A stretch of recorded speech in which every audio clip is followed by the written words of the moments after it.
So, Kevin, let's see, what was my question for you? You talked about kind of finding connections and increasing your knowledge base as a way of trying to expand the opportunities available to you. Can you talk maybe about a couple of experiences that you've had in doing that and how that's resulted in some kind of opportunity for you? Yeah, definitely.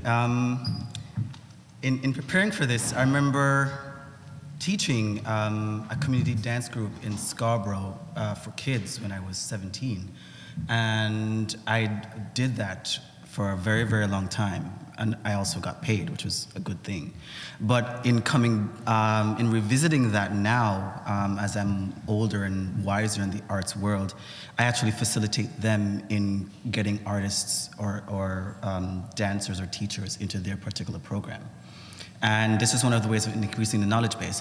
I want to just make a point before I continue about, it's also about finding sources. And so if you're interested, the Neighborhood Arts Network is an ad hoc site for the Toronto Arts Foundation, which actually pools community arts opportunities, resources for artists to go to. So it's neighborhoodartsnetwork.org, and I think my lead at the Toronto Arts Council will like me for that one.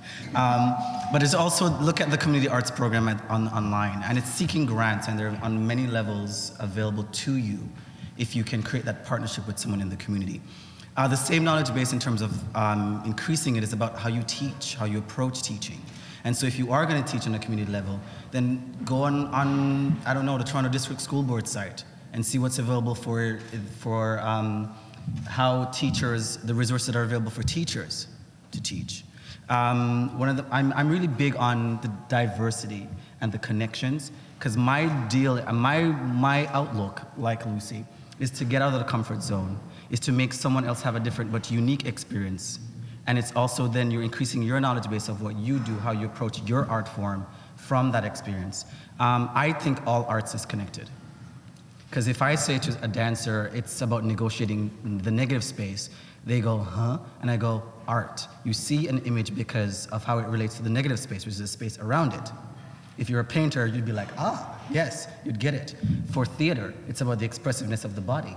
And so I, out of curiosity, increased my knowledge base with all the other areas, and have used it in how I then teach at the community level and also at the professional level to influence artists and dancers.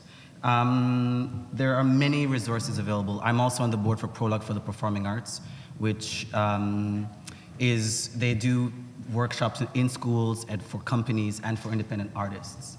And literally, it's just a matter of calling them and saying, okay, can I be on your roster this year? What is the process of being on that particular roster? There are many, many opportunities out there, I think, that can increase your knowledge base. And again, working with other artists through collaborative processes, but not just working with them, but also finding out what they do and how they do it. Because in that shared experience of knowledge and passing of information, you're actually helping, your artistic career as well. Oh, I see a question. I was just wondering what that group is called. Which group, sorry? The last group you said. Prologue to the Performing Arts. Prologue to the Performing Arts. If my accent is a little bit too thick, I'm just coming back from Jamaica after 2 months. So even the weather right now is like, bear with me.